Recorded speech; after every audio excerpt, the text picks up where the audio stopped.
Like it's very important in nursing. Okay, so in other words, when I say hygiene, what do you understand? So definitely, like when you're on the units, like you're as a nursing function, you're going to be giving medication at the beginning. Like you do your vital signs, your assessment, and then after you're done with your assessment, you're doing your nursing diagnosis, then the planning, and then you're going to go into implementation. Part of the implementation is medication administration. So our focus is always into medication administration.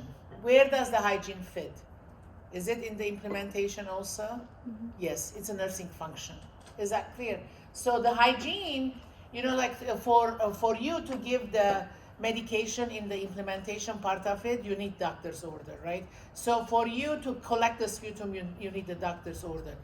And then for you to do Foley insertion, you need the doctor's order. These are all part of the implementation.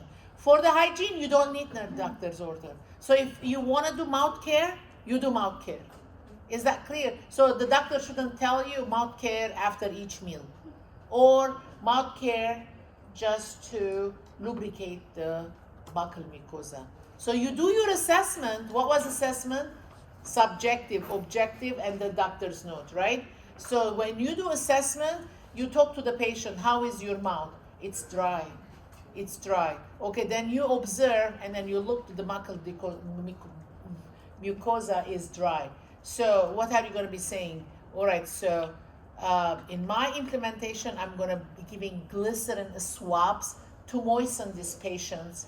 Your pen's open. I don't want you to get Okay, shirt. yeah. All right, so so I'm going to put more glycerin swabs to the mouth so that the mouth is going to be refreshed and it's going to be moist, right? So the doctor doesn't have to write this. How did you know that you're going to be doing glycerin swabs? Because you ask the patient. Second, you assess the mouth, the teeth, and then the buccal mucosa, and then you said, you know what? In my nursing diagnosis, all right, so there is a dry mouth here, and dry mouth is not pleasant. Okay, so it's gonna create unnecessary bad odor of the mouth, and then so it's gonna be create discomfort to the patient. And so I'm gonna be doing what? I'm gonna be doing more mouthwash, and then I'm gonna be putting more glycerin swabs to this patient's mouth every time, like I'm doing my rounds. Is that clear? So you decide in the implementation. You decide to do this. The doctor doesn't have to write. Is that clear, guys? And then if you see that this patient is having incontinence problems, right? So like you have to make sure that like you're checking the undergarment. If there is any wet undergarment, you're going to be changing it. Every time you're going to be changing the undergarment, you're going to be giving a good pericare. Is that clear? Even though there is little urine, still you're going to be giving good pericare. Why? Because the urine has salts in it. Salts, like, so it's because we excrete a lot of salts through our urine. So even if it's like a little bit of urine and it's dry, and then you don't clean it with water, so that salt is going to irritate the skin, and then the skin is going to be breaking. And now guess what? You're going to be having a broken skin, which is poor nursing care. Is that clear, guys? So the moral of the story, you can see the need of this patient's hygienic needs when you're doing your assessment. What was assessment? Subjective, objective, and then the doctor's or physical therapy notes. Is that clear?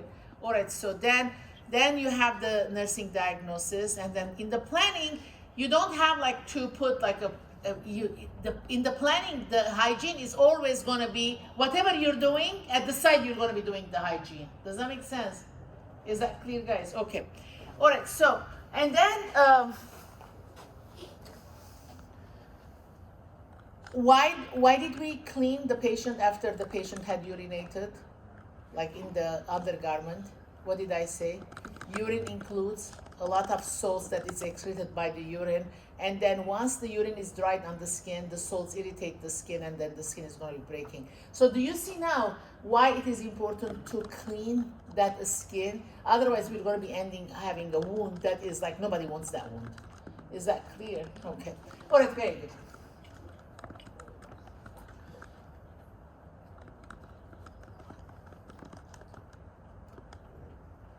Thinking about the mouth care, like because I'm geriatric nurse practitioner, so like mouth is so important for me. I know like other nurse practitioners or other areas, where patients are like self-sufficient, you know, like if you're self-sufficient, you eat, you brush your teeth, and then so you drink water when like you're thirsty, when your mouth is dry. But like not necessarily a geriatric population do these things, right? So in other words, the mouth is kind of ignored. And then on the units, unfortunately, on the units, so the mouth care, the RN has like so much responsibilities that the mouth becomes like the responsibility of the CNA. All right, so the nursing assistant has to do the mouth care. Yeah, there is nothing wrong in nursing assistant to hold that responsibility and do help you with the mouth care, but still as the RN, you have to go and assess the mouth. Is that clear, guys? Because if the dentures are loose, and then what's happening that the patient is unable to eat, then they're going to go into malnutrition. If they're going to go into malnutrition, they're not going to be fighting infection as effectively, and they're going to be staying longer in our units. Does that make sense, guys? So it's all correlated. So there is nothing wrong to give assignment for your CNAs to do the mouth care, but still you're responsible to do the assessment and evaluation also. Okay, all right.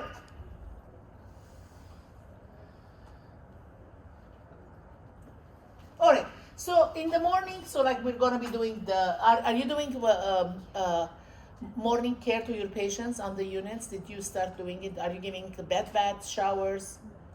What did you do? You started doing it. So, you know, in the fundamentals, that's what we learned, right? So like if you have a total care, how are you gonna be providing nursing care, hygiene when a patient is in bed, and then how you're gonna be changing the linen, and then also when they are ambulatory, how are you going to be taking them to the shower? You know, I work in rehab, so like we had to take these patients on the shower chairs that had wheels, and then wheeled them to the shower, gave them shower, brought them, because they were all awake and then they're functional, but they had a spinal cord injury. So, but on the other hand, they needed like this kind of an attention because they're able to go to the shower, or they're still able to use their upper extremities. All right, so bathing, showering, and then combing hair and brushing teeth. So why are we bathing? What happens to the bioburden? Diminishes. All right, so are we sterile? Like, you know, our body can be 100% without any pathogens? No. So, but after shower, what happens to the bioburden load? It diminishes. Is that clear? So in other words, because like we kind of reduce the bioburden load. All right, so combing hair, brushing teeth. We talked about the brushing teeth because it is directly correlated to the nutritional state. Is that clear? So in other words, if the teeth are dirty, and then also the dentures do not fit well, the patient is not going to be eating. So that's going to compromise the nutritional status of that patient. And then if the gums are frail, and then so they're kind of bleeding, so that is another situation that the patient is not going to be eating well, and then that's going to compromise that nutritional status. Okay, health maintenance of the personal hygiene promotes comfort, improves cell image, decreases infection and disease. So obviously after everybody feels refreshed, and then also when you're combing your hair, and then you kind of put a band and then look nice, so you're presentable, so that's going to be enhancing the body image, and then so you will feel better, and then so your morale is going to be up. There is less symptoms of depression. All right, so and then why did we say decreases infection and disease? Every time you're cleaning, what's happening to the bioburden? Nice. You're diminishing it.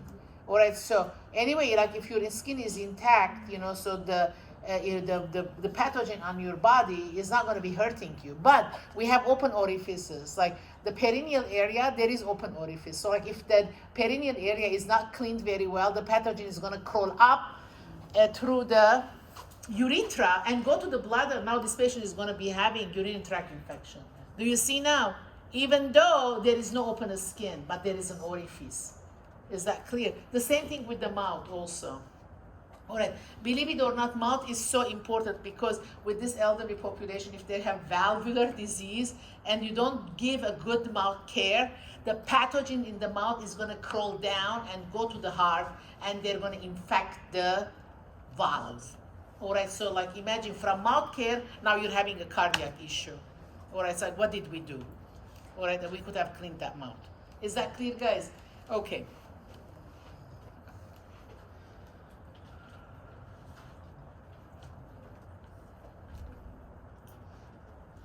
All right, so what is important here? Obviously, when you're giving hygiene and then personal care, your patient population is going to be on different acuity level. All right, so some patients, they're total care. Some patients, they're total care because they have like musculoskeletal limitations because they had a fracture, but their brain is working, but like they're all in traction. So for a reason, they're not able to take care of themselves, but totally they're aware about their body.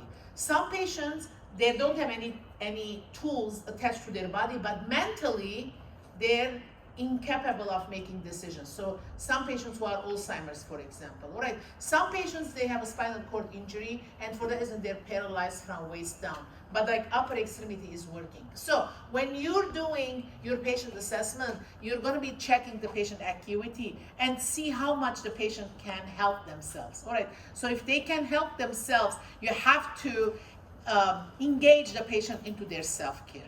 Is that clear, guys? So if they can brush their teeth, you can give them the kidney basin, the brush, the toothpaste, and then the water, and say, okay, this is your toothbrush, and then just brush your teeth, and then gurgle and spit in the kidney basin. And in the meantime, I'm doing your linen. Is that clear? So it's going to be an engaging activity. Provide assistance with ADLs. So what are the ADLs? Activity of the daily living. So did you check what are the activity of the basic activity daily living is? Have you seen that tool? I posted it in 307 the first week. Please look at it because I think there is one question that I'm asking. So ADL is, can you brush your teeth? Can you go to the bathroom by yourself? Not only going to the bathroom by yourself, you know what is important also in the ADL? Can you clean after yourself after going to the bathroom? That is so important because just going to the bathroom and not cleaning the perineal area, there is deficiency in that ADL. That patient needs help, in other words, they need attendant. Does that make sense, guys? And then so like feeding themselves. So bathing themselves, combing themselves. So for that reason, that's the ADLs. There is basic activity daily living, and then there is advanced activity daily living. For example, if you're doing the checkbook, it's advanced. Is that clear? So in other words, so you're kind of categorizing your patients. Are they able to do the basic ADLs, or they are able to do the advanced ADLs? So for that reason, accordingly, the care has to be customized. Okay, so I had one patient, for example, I went to their house, and then they're able to feed themselves, they're able to brush their teeth.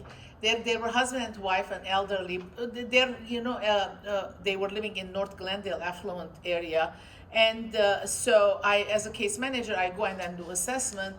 I mean, but like the next thing I see, like all this toilet paper is like kind of walking with the patient. And then I say, I have to do assessment on your perineal area. The perineal area was not like up to standards as far as hygiene. So this patient needed attendant care. That's it. You can't live by yourself if you cannot clean after yourself, because like eventually you're going to have a skin breakdown there. All right, so then the family was already like affluent, so they hired 24 hours attendant care. So okay, so the other thing is always like if the patients have wrinkles because they have lost weight, so within the skin folds, that cleaning is important also, because like that wrinkled skin folds, they can rub together, and then so now you're going to be having the skin breakdown also. Hair, nails, feet, mouth, perineal area, I kind of talked about it. And the nails, why nails are important? Because it will harbor debris. Yes. Does like I don't know if it counts as skin pulse, but like overweight patients, like under Yes. their, that counts. Yeah, like they have their like an Under- apron, right? So yeah, their exactly. abdomen, so you have to lift it to clean it. And a lot of time, you know, like when I did the pericare, I closed the curtain and then I expose it to the air so that it will dry, and then put some barriers also because it's always red because of the moisture, right? Okay.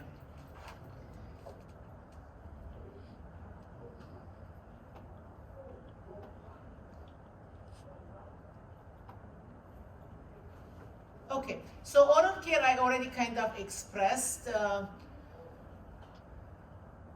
and some medications it's gonna cause mouth dryness. Okay, so if the mouth is dry because of medications, so those patients they're gonna be having more frequent mouth care. If somebody has undilantin, which is anticonvulsive medication, dilantin causes gingivitis, like inflammation of the gums. So you're going to be seeing those patients, their gums are more swollen and red, right? So for instance, those patients, what are they going to do? They're going to be having more need for mouth care. Is that clear? Okay. Unless they're on Huh? anticoagulants, no? Anticoagulants, so they're going to be having more tendency of bleeding. So like, in other words, like when you're giving mouth care, instead of the brush, we're gonna be using the sponge, you know? And then there are some brushes that, you know, the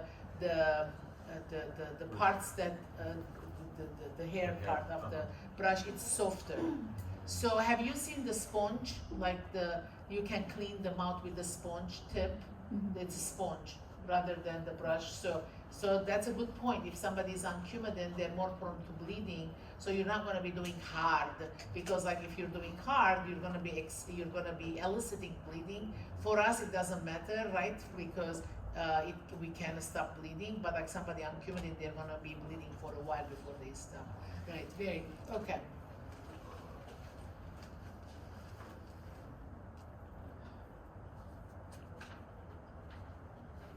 Okay, so you know, so like you can see the skin changes after menopause for women with the estrogen going down and the progesterone going down. What happens to the skin? Is it dry or is it moist? Dry. Estrogen helps like to keep our body, our skin more moist. And then what about with the sebaceous glands? We learned this. Sebaceous glands is the gland that is producing the sebum. Sebum is the oil. So as the people age, that sebaceous glands becomes less active, so less sebum is produced. So there is more potential for the skin to be dry. So for that reason, so what are we doing? You know, so the hair also, if the hormonal levels are lower, the hair follicles, they're gonna break, and then so people lose hair. And then for that reason, so if the skin is drier, so more moisturizer has to be applied to the skin, because the body is not producing through the sebum through the sebaceous gland. So now we're going to be putting the moisturizer from outside. Okay.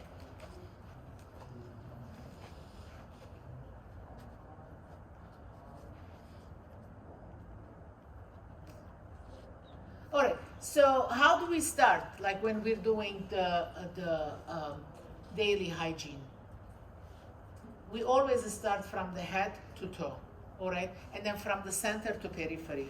So in other words, if you want to know like what's the framework, what's the guideline I have to follow, it's always head to toe, and then from the center to periphery. That's how we start.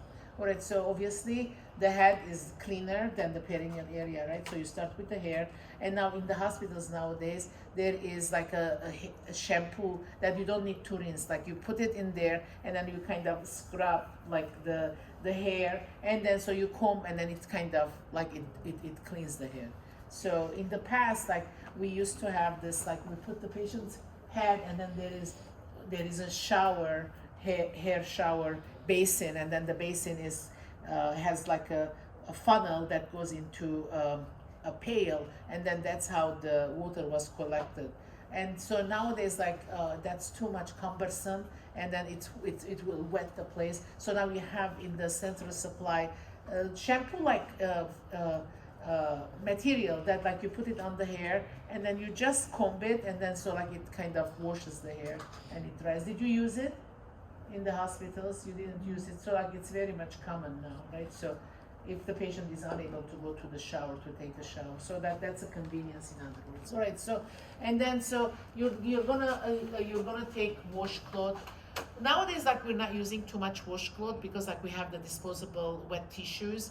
Have you used the wet tissues to clean the patients? Yeah. So like you take like one wet tissue, and so the way you do it, so you can do it. So if this is the wet tissue, so like you kind of fold it around your fingers, and then you do like this. Do you see it? So it's like the wet tissue has a little bit of a volume. It's not very thin because it's like a towelette. So you do like this, and then so like when you're checking the patients and cleaning the patient's eye, you start from the center to periphery.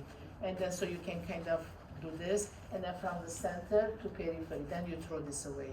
Is that clear? Because like once you wipe one place, you don't use the same side to wipe to the other place, because if you collected bacteria from one place, you're bringing to the other eye. Is that clear? So it's only one stroke, in other words, and then you throw away. So it's very easy, like you take this is the way you fold it around your fingers, and then you do it like this. All right, and then you clean it, and then you throw away. So before like this wet tissue, we were doing washcloths and then the pink basin.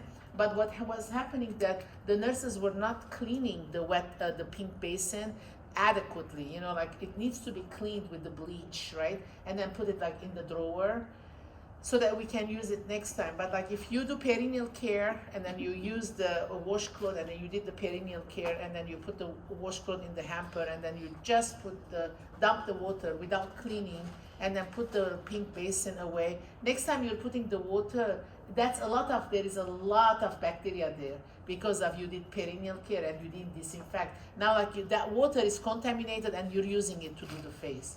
So for that reason, like the hospital said, no. All right, so no more pink basin, just you're going to be using disposable towelettes. That way, we know that like it's clean, you clean the patient's face, and you throw away. So it's not going to be recycled in other words. So still, I mean, obviously the pink basins still have their place, but like I make sure that like you take one of the towelettes from the purple top, because that's the sanitizer, and it's like it's disinfectant. You clean it, wait for 4 minutes, and then use it. That way, yeah, you know that any remnants of bacteria from previous cleaning has been killed. Is that clear? Yeah.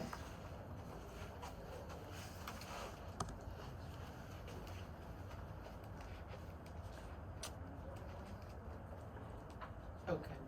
All right.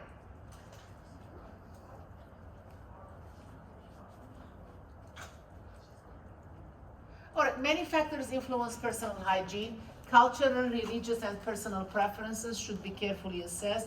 Use communication skills to promote the therapeutic relationship.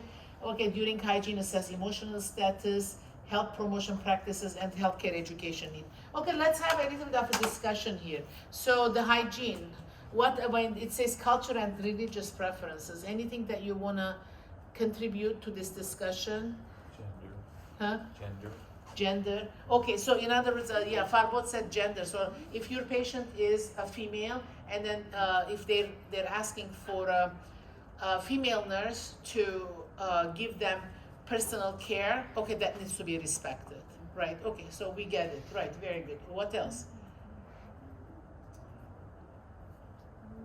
Some people, like some cultures, are okay with like body odor more. Like, I feel like some people maybe don't bathe as much because culturally, that's just not something that they do. Like here in America, we're like, no, you shower all the time. All the time, because like the water is accessible, and then so shower area is accessible, right? So for that reason, like, and plus like you don't have to think about like how am I going to get hot water. The hot water is available.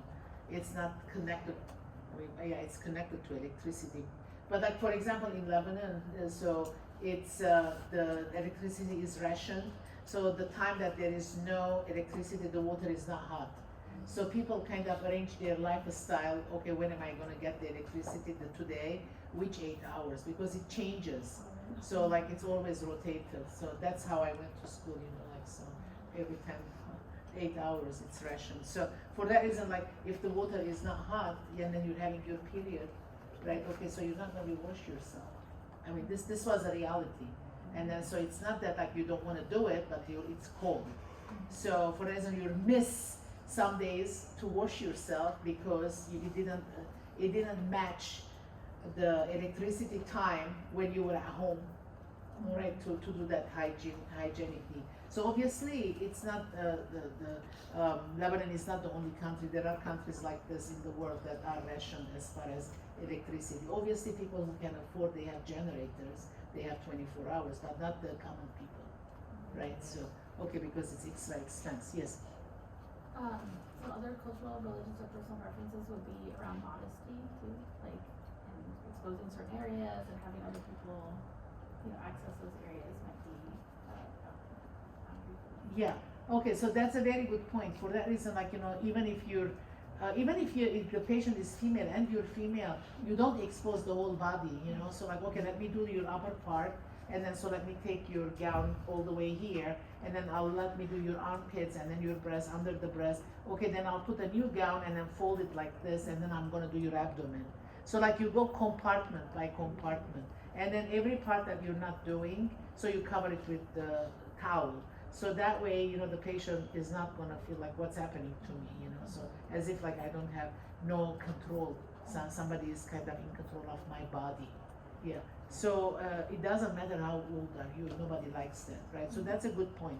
All right, so, and then so then you do your feet, and then after that, the last part is the perineal area, because the perineal area is you go from the most clean area of the body to the less clean of the body. Very good. All right, so the other thing is, so emotional status. People should feel good that they're getting the hygiene. All right, so if you're giving them massage or like cleaning them and still they're crying, so it means that they're in pain. All right, so kind of you're assessing what's happening with their disease status also. It's not like, don't take the morning care as just like a job that, okay, I'm just baiting a patient. Take that opportunity to assess. You're doing your assessment also, right? So, and then also at the same time you're teaching, so I mean, I had one patient like when he was doing he was an adult, when he was doing his teeth, he was like, that's it.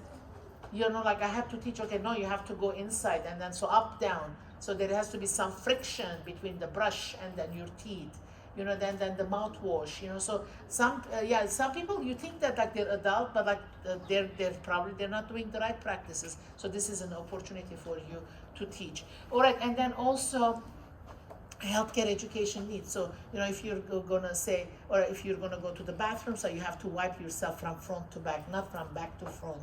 So these are like little things, and then you think that people know. Reinforcing them, it's important. Okay.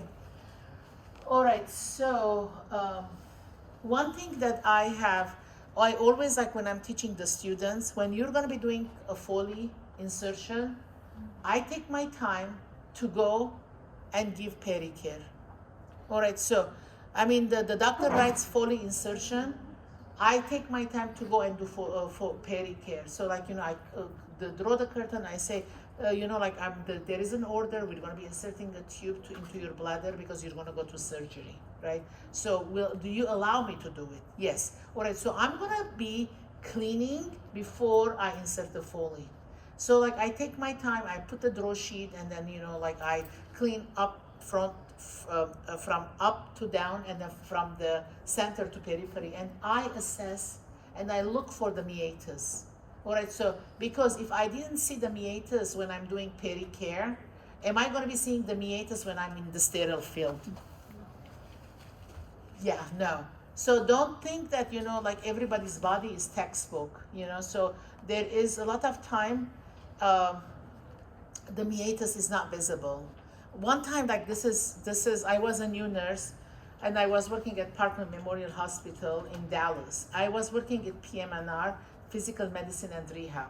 And then we had a patient, and everybody there, because of spinal cord injury, they have Foley or they have a straight cat. We have to straight cat them every 6 hours because they cannot urinate by themselves. They have their spinal cord injury there. So one time I go to this patient's room. She was like a relatively young woman, and she had multiple sclerosis, and then her body is like this in the bed like this. And then so I go, and then I have to open the legs to catheterize this patient. It's impossible, like she's contractured. So there is no way I could have catheterized the classic way of, like, opening the legs and then finding the meatus. And then, I was in a sterile field. So like I had to leave everything, go back out. And then I asked one veteran nurse, I said, how are you catheterizing this patient? Because there is no way I can catheterize. And she said, you have to find the meatus from behind, so because there is no way you can, it's just contractured, the legs cannot open. So had I done the pericare, I would have identified the problem. Does that make sense? And ask for help before I went into the sterile field. And this was when I was young, but like only recently, like when I was teaching APU and I taught rehab, and then so I took the patients to the students to Casa Colina in Pomona, and even then, so not every patient is thin, right? So some patients, they're heavy, and then so there are other body parts that are obstructing the peri area, and then you don't see the meatus. So like I really made the effort with my students, to see like to put away the skin folds, to identify the meatus, and then I have like a visual map. Then I go into sterile field because I already identified with my eyes where was the meatus. Is that clear? So in other words, the moral of the story: don't take the hygiene as like low class work. Does that make sense? Take the hygiene as you're doing assessment. The way like you're listening to the heart. So by doing palpation, you're identifying like, how am I gonna go, and how am I gonna insert, and how am I gonna use my techniques to make like a proper intervention there. Is that clear, guys?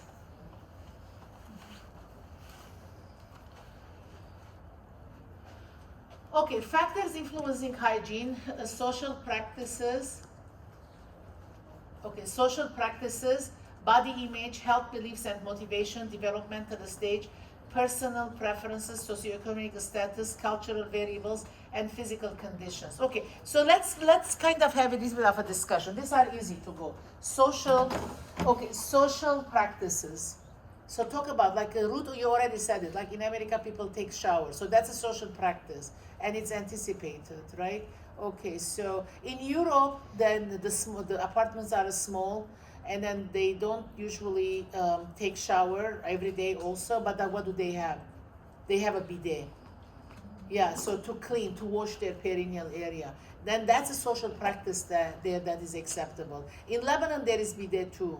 So in the bathroom. So here in America, there is no bidet. You see.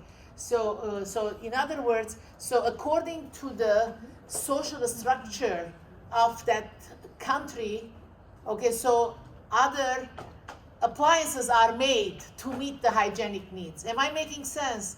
Do you have any other examples?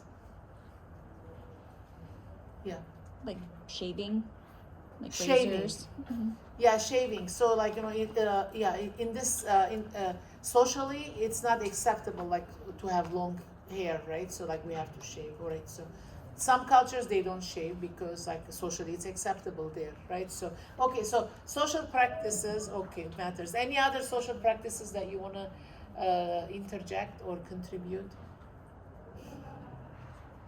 Like wearing deodorant.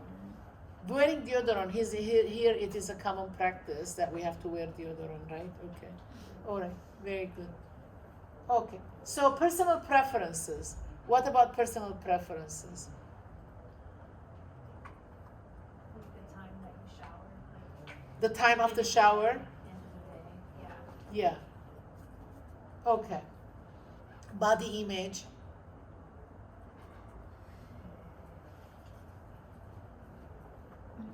It is socially required that like you have to dress clean, you have to be hygienic, right? So okay, so for example, the other day I was reading, somebody was saying, "Oh, guy, don't travel with shorts when I'm in the airplane because it's not hygienic, because like my body parts are exposed to a seat. That how do you know that it was totally cleaned, right? So that way, at least like if you have a pants, your body parts are protected, and as soon as you're down the airplane, you can change and then wear another fresh one. So that way, like you kind of didn't carry any bacteria with you and to your body parts. All right. So and then also socioeconomic status. So it matters, like, do you have money to buy shampoo and soaps, right? So in other words, like for us, like it's affordable. For you see the homeless population. So during Christmas or what do? They do these packages and then they distribute so that they can have those basic needs that they can use it. Health beliefs and motivation. Any health belief, so any cultures that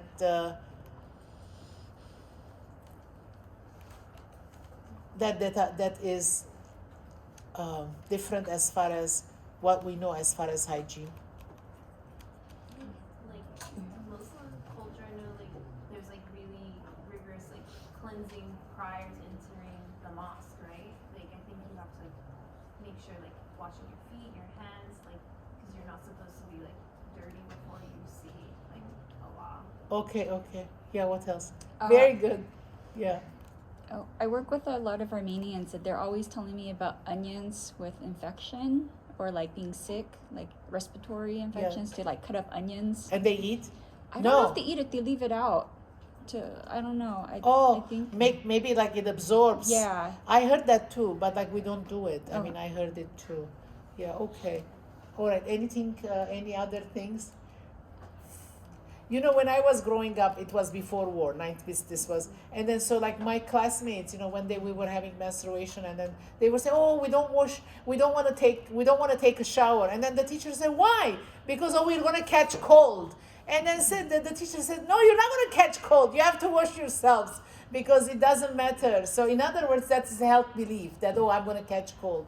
Or at cultural variables, okay, so we definitely, there are variables from one culture to the other. And developmental stage, okay, so somebody who's young, definitely they're going to be needing our help. Physical condition, I said it, if somebody has spinal cord injury, obviously, so they're going to be limited. They can do their upper parts of the body with the lower parts, they might need help. Okay. All right, critical thinking, integrate nursing knowledge, consider developmental and cultural influences, think creatively, be non-judgmental and confident, draw on your own experiences, rely on professional standards. Okay, so I think this is self-explanatory. So, I mean, definitely if the patient says that, during my menstruation, I mean, I don't wash myself, I don't take shower, and then because like because I will catch cold, and then you're gonna say, like you're not gonna catch cold, but you don't have to be confrontational, like you don't have to be judgmental. You're going to be saying that, so that's only like, so you're in the inner lining of the uterus, it's kind of detaching itself and then it's coming out because it's the uterus is reviving. So cleaning from outside, it shouldn't impair you. Nothing is going to happen that is going to be detrimental to your health. So in other words, like you're going to be explaining science. Obviously that person, nobody explained them the scientific way of the menstruation. So for instance, they have this belief that I'm going to catch cold if I'm going to take a shower or if I want to wash myself. Does that make sense? Non-judgmental, and then just like state the facts. And then accordingly, they have to make sure that they have to make the decision to follow your instructions. All right, so nursing assessment. So assess patient expectations about hygiene, self-care ability, skin, feet and nail, oral cavity, hair and hair care, eyes, ears and nose, use of sensory aids, hygiene care practices, cultural influences. I think we said this already, kind of, we went over this.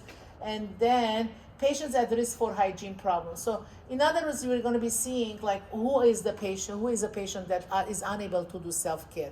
If they're unable to do self-care, then like we have to make sure that somebody's going to be helping this patient.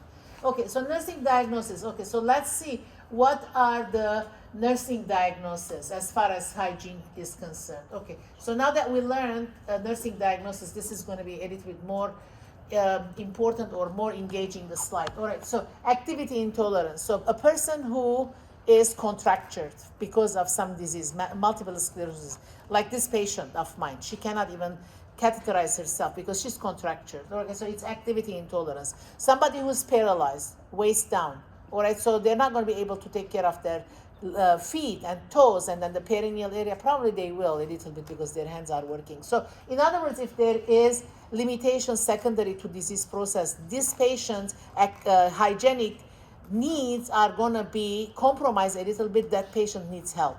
Is that clear, guys? All right, so that's one of the nursing diagnosis: activity intolerance. Bathing self-care deficit. So who has bathing self-care deficit? So somebody who's blind, for example. Or somebody who is like 5 years old. So this is like developmental. There is gonna be, you need to help these patients, right? Dressing self-care deficits. Impaired physical mobility, we kind of talked about the spinal cord injury patients. Impaired oral mucous membranes. So who is this? So somebody who's taking medications, and then because of that medication, the mouth is always dry. All right. So, and then ineffective health maintenance. So this patient is already kind of, they don't have a good hygienic habit to begin with. So if they didn't have it, now like there is an impairment, they're going to be more compromised. Does that make sense? Okay. Risk for infection. So we're all doing this because we don't want infection, because open skin, it's an area for the bacteria to invade. I said it, even if you don't have open skin, poor hygiene, it's going to lead into infection also, because we have open orifices, not necessarily because of injury, right? Use the patient's actual alteration or the alteration for which they are at risk. Okay, so planning. Let's look to the planning. So in the planning, what are we doing? Goals and outcomes, partner with the patient and family, measurable, achievable, individualized. So a lot of time, so you can see a family member is going to be providing the care. Some families, they have funds, they can hire an attendant. In this country, attendant care is very expensive, by the way, so a lot of time, a family member is kind of obligated to deliver care. And then don't forget the family member, because like these patients, they're drained of giving their family the personal care. A lot of time, like I go to when I was a case manager, I see these little tiny women, the wives, and then the husbands are like big men. And then so this little woman is providing the care for that man. That's a 24-hour service. And then so like they're already thin and little, they're kind of becoming weaker and weaker. And then so as a case manager, I have to make sure that, okay, are you taking care of yourself? So if the patient is Alzheimer's, hopefully, luckily the Alzheimer's, they have respite program. So in other words, there are volunteers who work with the Alzheimer's Association. They go to a patient's house. That volunteer sits with that patient for 4 hours. The wife goes out, and then she can have her hair cut, her nails done, or she can buy something and get out of that house. Otherwise, if we don't do this, the other patient is going to be, the family member is going to become another patient. Is that clear? Okay. Set priorities based on assistance, required extent of problems, nature of the diagnosis, teamwork and collaboration. So in other words, healthcare team members, and a lot of time, like Alzheimer's Association, I collaborated with them and then had them send a respite person.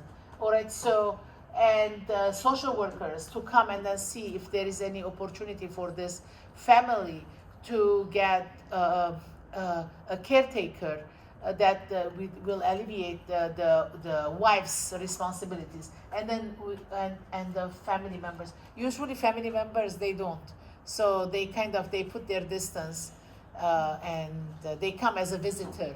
They don't come as a caretaker. Okay, community agencies. So it's a good idea, like when I was a case manager, to look like in my community what services are available, so I can kind of tie my patients to these community services that they can get the benefit. Because these are like, a lot of times these are charity organizations or government funded. It's available for the community members, but like we have to know how to tie with these organizations. Is that clear? Okay. All right, implementation, use caring to reduce anxiety, promote comfort, administer meds for symptoms before hygiene. Be alert for patients' anxiety or fears. This is very important. Like when I was taking the students to a Jewish home for the age, and then we're going to give wound care. I know, like when you're doing wound care is already injury, and then you're manipulating, and these patients, they're very sensitive, they're crying, like, okay, so don't touch me, it's hurting, which totally I agree. So for that reason, I made sure that like these patients, they had pain medication half an hour before the wound care, so that when you give this pain medication, so what happens, like during the process, they're less painful. Does that make sense? So like we have to be an advocate for the patient, make sure that we can alleviate their pain while we're providing the treatment. Is that clear? And also when I was working at St. Joseph in Burbank in rehab, all the patients, like when they're going to rehabilitation, they have pain. Did we pass our time? No, 10:45, right? Yeah, because I'm always watching, so I'm if I'm not wrong, okay. So what is it that so in the morning when I passed the morning pills, I gave the pain medication without the patient asking.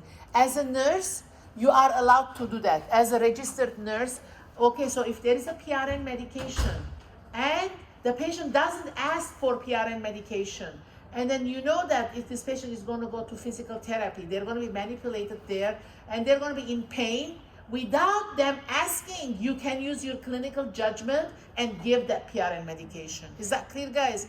Because otherwise, if you don't, and they go down the stairs, like at St. Joseph, it was down the stairs, they go, then they are manipulated, they cry, and then once before you see the physical therapy aid brings the patient up again.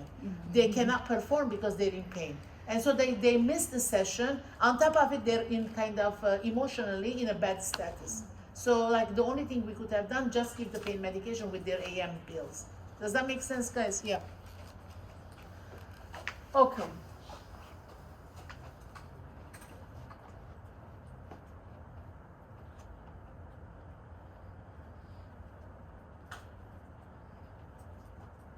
Okay, so implementation, health promotion. So obviously, well, how do we do health promotion?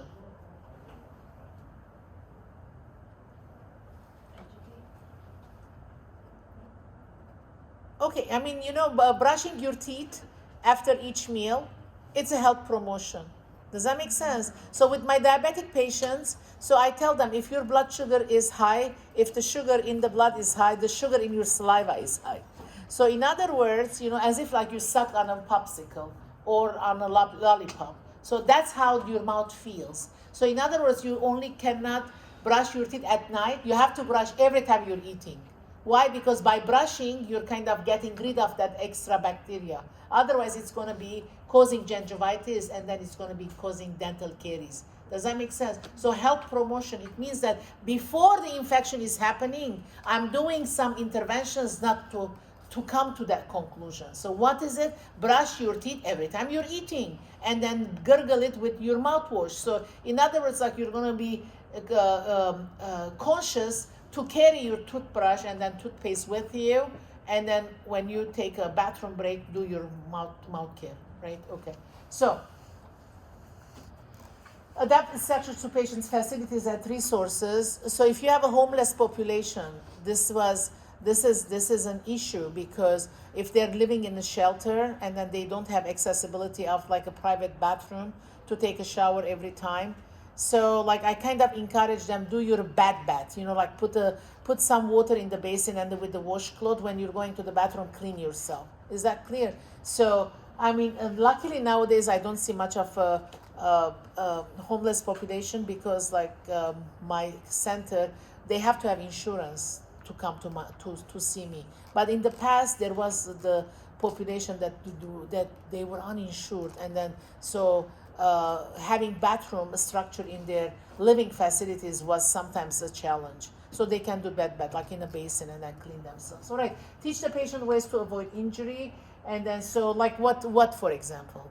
So Farbot, what did we say? We said that if the patient is on Coumadin, so the toothbrush has to be soft, or like it can be a sponge. So that is like one thing that we have to instruct, because otherwise they're going to cause injury to their gums. All right, so reinforce infection control practices. So in other words, all this hygiene that we're doing, we don't want infection to happen. So that's the bottom line.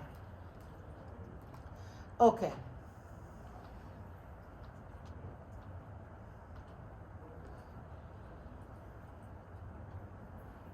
Okay. I think I explained this. So, so if there is a shower, shower. If there is a bath, bath. If there is none, what do?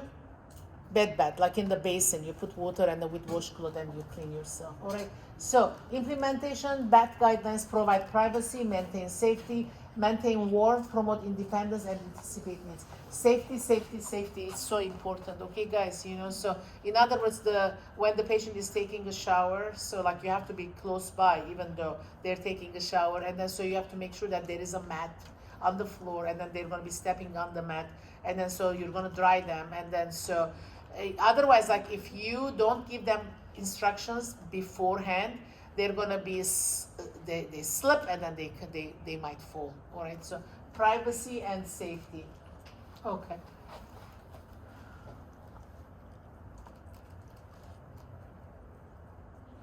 I think this is self-explanatory.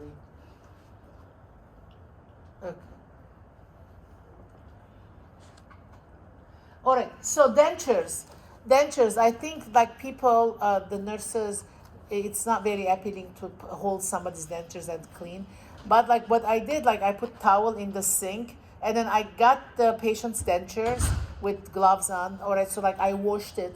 And then so when I'm washing, I kind of feel if it's coarse to my hands, it's going to be coarse to the gum of the patient. Does that make sense? So, and then why do I put why do I put the towel in the sink? Because in case it slips and it falls in the sink, at least like the towel is going to be a cushion so that the denture is not going to be breaking. So that's an RN job, really, but unfortunately in the units when you go, you see that job is given to the CNA. It's okay for the CNA to do it, but at least like you have to assess at least once to see like how is this denture. Otherwise, if it's loose denture, you have to put a dental consult so that it can be realigned so that this patient can eat.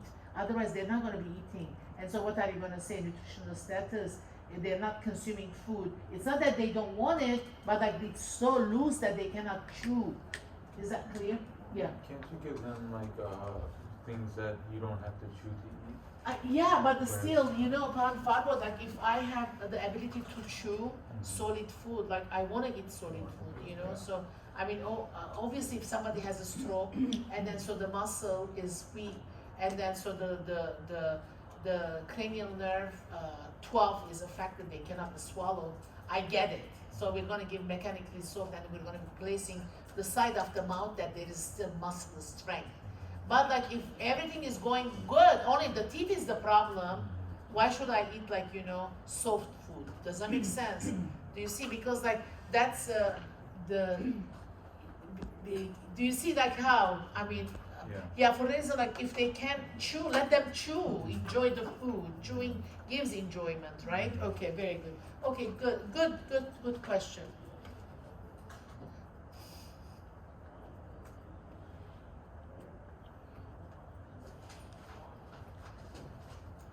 Okay, yeah.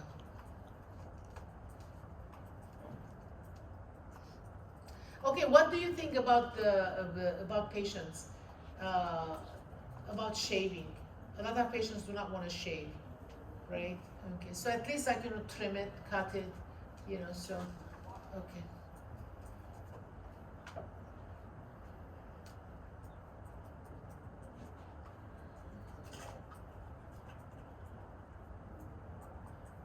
I think those are all we said.